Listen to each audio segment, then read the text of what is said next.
Bueno, qué felicidad tenerte aquí, Oscar Durán, uno de los únicos, además, el único continuista, creo que en Bolivia, uno de los únicos y primeros. Y bueno, vamos a hablar y vamos a tener una charla bien amena de cine con Miguel Valverde, nuestro miquicho, que nosotros además nos conocemos hace tantísimos años y hemos compartido muchísimo de cine, hemos compartido muchísimo de la emoción y sobre todo de esta pasión por hacer cine, ¿no? Entonces, empezamos, mis quicho, vamos preguntándole aquí a Oscar, vamos que nos vaya contando, esa y contaste de un inicio. Bueno, pues no, más bien agradecer al Cine Express que se ha abierto este podcast justamente con la idea de conocer a los personajes técnicos del cine boliviano, ¿no?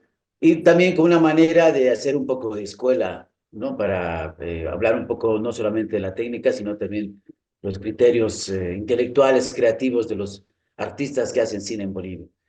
Y bueno, pues en este caso tenemos la presencia de nuestro querido amigo Oscar Durán, un trabajador del cine boliviano hace ya más 500 años atrás. Y pues estábamos conversando con la Claudia, así diciendo, ¿qué le preguntamos al Oscar, no? Entonces, habíamos pensado, por ejemplo, saber un poco, ¿no? De contarnos de tus inicios, cómo entras al cine, a entender este mundo. Bueno, antes que nada, un cariñoso abrazo, un cariñoso saludo a Cine Express. Gracias por invitarme a compartir en esta oportunidad con dos grandes amigos, ¿no? Miguel Valverde, un amigo de toda la vida, y a Claudia Fernández, que también ha sido una maestra, sobre todo en lo que ha sido el videoarte, ¿no? Entonces, a ver, respondiéndote, querido Miki, yo realmente creo que eh, entro al mundo del cine y del audiovisual por tu culpa, ¿no? De alguna manera, porque yo me acuerdo que todavía era por los años 90 y éramos compañeros en la universidad cuando estudiábamos la carrera de comunicación social. Y un día me pediste llevar unas luces que te habían prestado, habías hecho algún trabajo y estábamos devolviendo en la calle Samauja 651. Y bueno, y obviamente como tenía tiempo y podía, pues ahí yo te di una mano, fuimos a dejar estos fresneles, me acuerdo, y yo no sabía dónde estaba entrando, ¿no? Y entonces recuerdo que cuando entraba, claro, vi un lugar así como una casa así media colonial, así, y claro, cuando entramos había muchos afiches que yo no entendía todavía qué era, parecía un museo, y claro, ya después, más adelante, más después me enteré de que, o sea, ya tú me dijiste, ¿sabes qué es? Aquí es Ucamau, es una productora de cine y claro, y después ya me presentaste en ese momento, la productora era Beatriz Palacios. Y entonces, de esa manera, recuerdo que Beatriz, digamos, fue en todo caso la primera maestra que tuve y que más adelante me invitaría a participar en la última etapa de filmación de lo que era el largometraje para recibir el canto de los pájaros, el año 1994. Entonces, ese año tú te habías ido ya a estudiar a la ICTV y bueno, yo no sabía que ahí empezaba mi escuela también para mí, ¿no? Porque yo provengo de una escuela empírica, autodidacta y, y que me ha enseñado que para mí, por ejemplo, el cine es una pasión constante.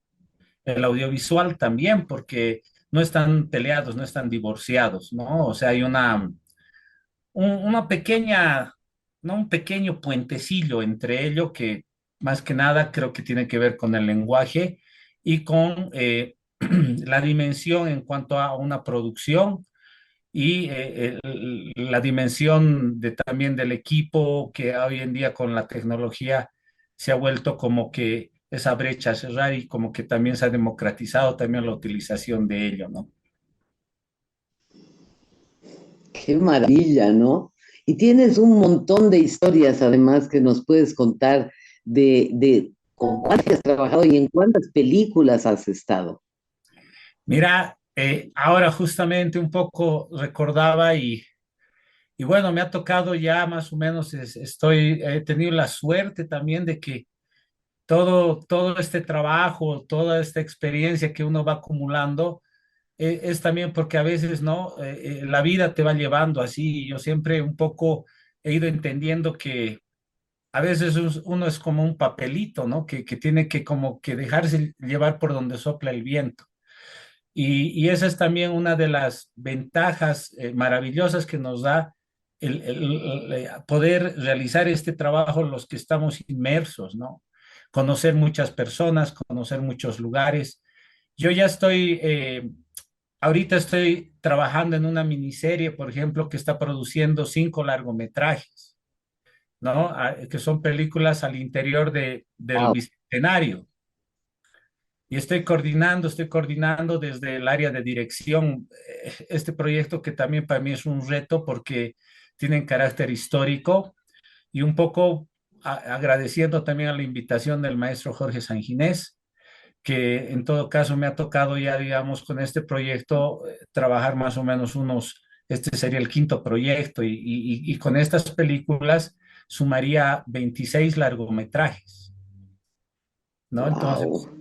sí, he tenido la suerte de aprender de distintos maestros, de conocer el trabajo, cómo cada uno tiene la visión del cine que... Justamente, justamente, querido Oscar, eso quería preguntarte, ¿no?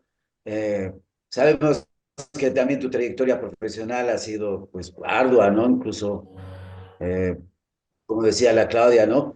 Ha debido ser, eres el profesional con mayor experiencia en la continuidad, ¿no? En ese sentido, por ejemplo, ¿no? Yo me acuerdo que me contabas un poco en los momentos que nos encontramos, me contabas un poco de Juan Carlos Valdivia, me contabas un poco del Sanquinés, me hablabas un poco de la Julia Vargas, ¿no?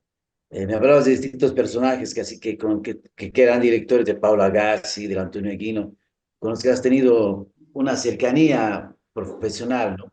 Pero con cuál de ellos te has sentido como que te has salido de la técnica y has sido como que más humano, digamos, ¿no? Has llegado como que a intimar más, ya no, o sea, hablaban de cine constantemente, pero quizás en otro nivel, ¿no? Un poco más de amigo, no sé. ¿Con quién has estado así más cercano? Eh, Mira, antes de responderte a esa pregunta, eh, me gustaría un poco hablarte de cómo he caído en la continuidad cinematográfica, digamos, ¿no? Porque, bueno, Mucho detalle, ¿no? eso ha caído también de una forma, yo diría, bueno, no sé si casual, digamos, pero que después de esta experiencia que tuve, porque en esta primera experiencia de 1994 para recibir el canto de los pájaros, yo ahí empecé como asistente de producción de Beatriz y ella fue mi primera maestra y posteriormente a ese trabajo, en ese entonces, el año 1995, estaba produciendo Rodrigo Ayala una miniserie que se llamaba Fuego Cruzado. Y la cuestión es que ahí me llamaron y me dijeron, hay una producción, falta gente, no te gustaría ir a trabajar, pero claro, porque estábamos ahí, yo estaba recién empezando a descubrir lo que era para mí el cine, el audiovisual, entonces estaba como hambriento de conocimiento, de aprender, de hacer, de lo que sea, lo que había. Entonces ahí me tocó aprender con la maestra Teresa Flores. ¿Ya? Teresa fue la primera vez quien me habló de la continuidad y me dijo, mira, aquí necesitamos una persona que haga continuidad y bueno, esto es distinto a lo que quizás has hecho, pero si le pones interés y atención, esto te va a permitir conocer el trabajo de muchos directores, porque el trabajo del continuista eres como un secretario de rodaje donde vas a tener muchas anotaciones que son importantes justamente para el director y también para parte del equipo. Y bueno, ahí fue realmente un taller bien intensivo porque ahí trabajamos 12 capítulos en esta serie, que fue un trabajo así como de 4 meses. Y bueno, fue realmente una experiencia muy grata porque para mí fue descubrir un rol, digamos, en lo que significa un equipo de producción, donde sí, eres parte del área de dirección. Entonces, ahí un poco conoces lo que piensa también el director, cómo trabaja el asistente de dirección. Entonces, te vuelves en una herramienta prácticamente dentro del equipo donde tú tienes que democratizar la información. Y eso a mí me gustaba porque si bien era una persona metódica, ahí aprendí de que tenía que ser el doble de metódico, tenía que ser ordenado porque tenía que enumerar la claqueta. Y al enumerar la claqueta, evidentemente ahí comprendí que la importancia de hacer la claqueta también tenía dos funciones, ¿no? Una que le permitías al editor después que no solamente pueda sincronizar la imagen con el sonido, sino tener el material ordenado. Entonces había que tener un rigor también.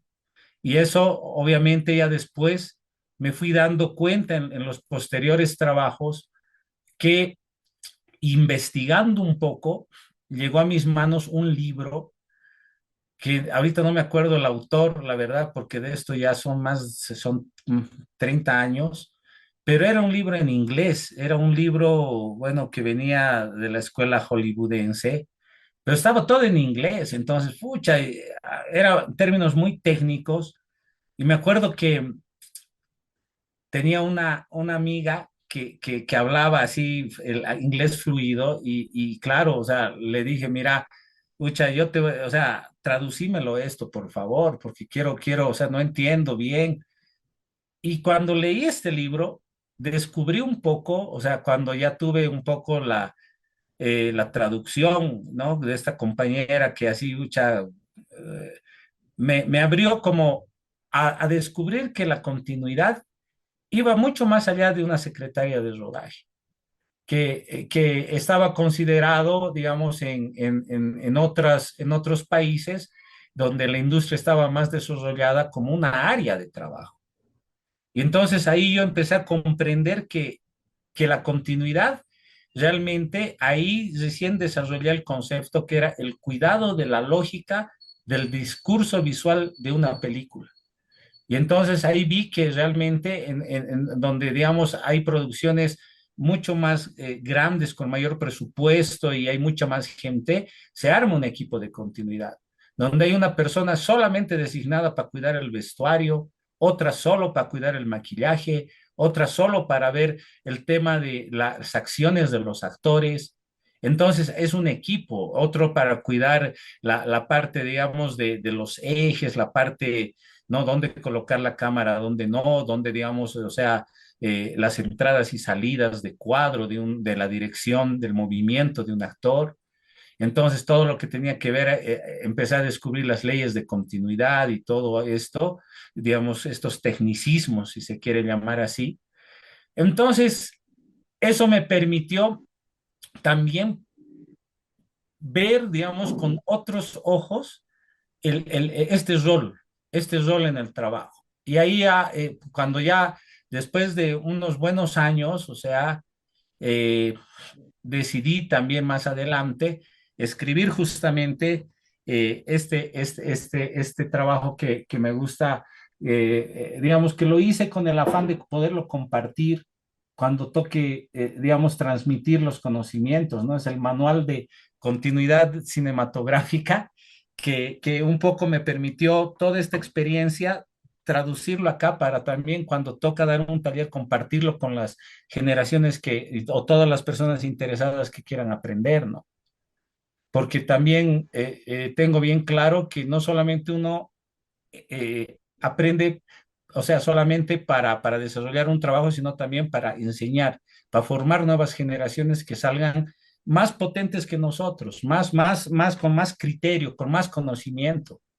Y esa es la única forma que uno puede conseguir, digamos, una generación mejor preparada, es dándoles también todo, transmitiendo esa experiencia, ¿no? Y bueno, acá ahora sí les Claro. respondo a Miki, digamos, un poco la pregunta que me dice, ¿con quién estás acercado más? La verdad que, digamos, si bien he trabajado con muchos directores como por ejemplo don Paulo Agassi, don Jorge Sanginés, eh, con Marcos Loaiza, Juan Carlos Valdivia, Julia Vargas, Mela Márquez, eh, ahorita se me vienen a la mente después algunos otros directores también, ¿no? Un poco, por ejemplo, Carlos Volado, Jacques Duhaime, también extranjeros, ¿no? Jacques Duhaime canadiense, Carlos Volado mexicano, eh, interactuar y aprender de muchos. Creo que en realidad me ha tocado repetir y, digamos, acercarme un poco algún rato, por decirte, a poder compartir un trago o alguna intimidad, así, a veces también en el estrés del trabajo, ha sido un poco con Julia, ¿no? Con Julia Vargas, porque como que ha habido una complicidad a veces hasta en el trabajo, ¿no? De a veces verla abrumada por alguna cosa que no había salido como ella quería. Y no, pues ahí te das cuenta también a qué personas, digamos, en tu equipo, no todo es vertical. Ahí entra yo, para mí, la horizontalidad del equipo, donde tú puedes agarrar y decirle, mira, no te aflijas tanto. Por último, ya haremos esta toma si no estás conforme. Veremos la forma, o sea, vamos a encontrar un espacio, un hueco y darle la confianza también, porque realmente no hay nada así de hierro, no hay un guión de hierro que se tenga que cumplir y eso tiene que ver también con la creatividad o la improvisación que hay cuando ya toca a la hora de filmar, ¿no? Y después don Jorge ha sido igual una persona con que, por ejemplo, un día trabajando, me acuerdo, eh, se puso a cocinar una pasta al pesto. Y claro, nunca lo había visto, digamos, en esa faceta, digamos, ¿no? O sea, ucha, el maestro Jorge Sanginés cocina, sí, el maestro Jorge Sanginés cocina, digamos, ¿no? Y te puede invitar un buen vino, digamos. Y te va a decir, pero sírvase conmigo, brindaremos, o sea, pucha, porque estamos trabajando ahorita y entonces sales de esa formalidad y te puede hablar de música, siempre, digamos la experiencia que tienen estas personas siempre te hace que, más allá de que tú les puedas contar algo, siempre vas a terminar un poco escuchando porque son pues fuentes de sabiduría también. Y eso uno también, escucha, ¿no? Que te hablen de músico, te cuenten una anécdota.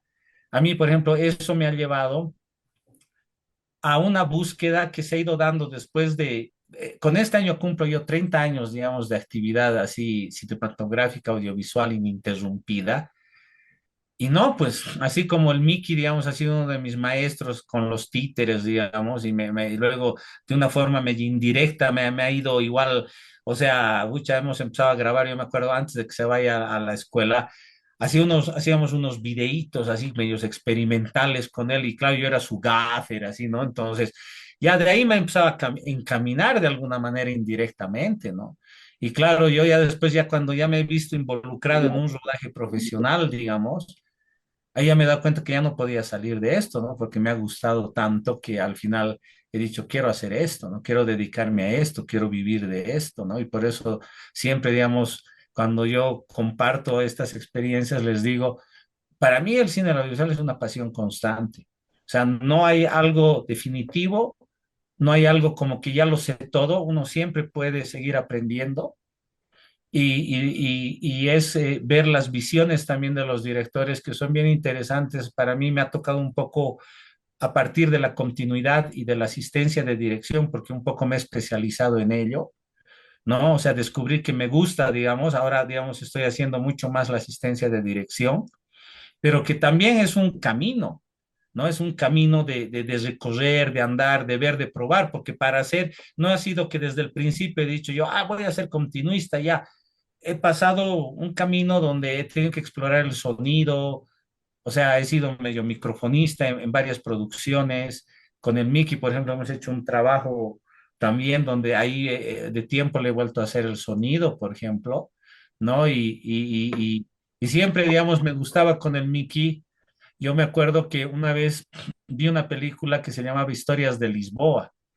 es una película media documental que trata de, ¿no? De un fotógrafo y un sonidista que no, pues hacen una historia juntos y es muy lindo porque exploran la cotidianidad de Lisboa y hay ellos con sus diferencias, porque tampoco quiere decir que con tu compadre todo va a ser una taza de leche. A veces con el Mickey discutíamos, no, no, es que esto es así, no, pero mira, fucha, o sea, no, entonces, y eso también es lo lindo de que es parte del trabajo, ¿no? No siempre vas Es una a veces también familia, pues. uno tiene esas diferencias y eso es justamente, pero eh, que al final termina siendo equipo, ¿no? Y al final te tienes que poner de acuerdo para llegar o sea, a un consenso. Entonces, eso es lo lindo del trabajo en equipo, ¿no? Que hay que de alguna manera consensuar. Entonces, a veces el papel del director es así como muy dictador, ¿no? O sea, o no sé, sea como que, ah, no, cuanto más tirano es, pucha, es mejor director. No, yo creo que un buen director, ya hablando en el concepto, es cuando logras contagiar a todo el equipo de transmitir, de convencerlos de buena manera lo que tú estás mirando, que todos lo vean así.